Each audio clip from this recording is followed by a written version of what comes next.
Eso, ahí te molesta menos. Mira estos.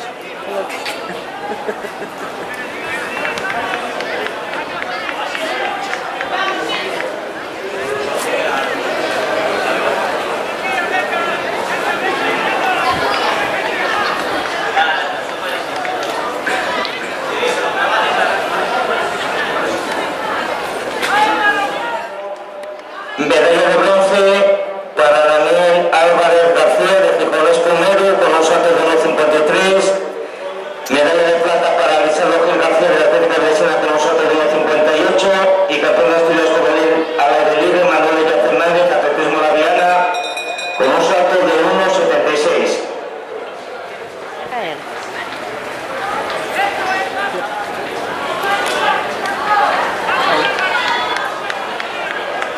Disco juvenil femenino, por favor, Inés, Yaga, Sofía, zona de Pedro.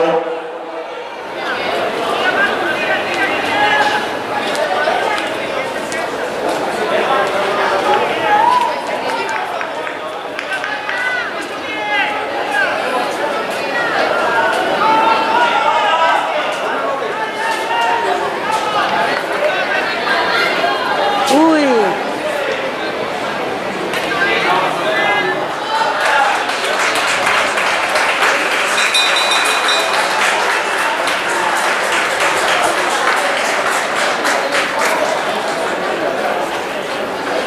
Proclamación del primer saltador de peso.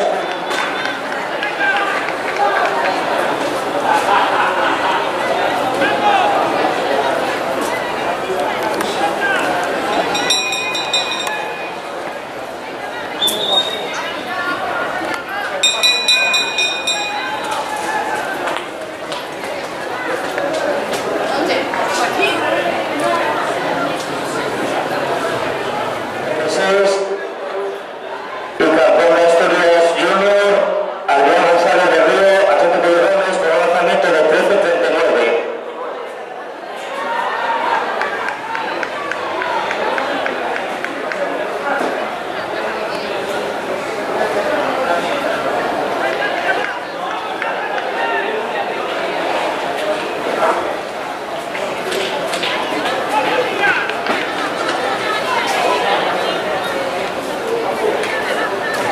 Termina ahora, sí. Llegamos a Rafael Santos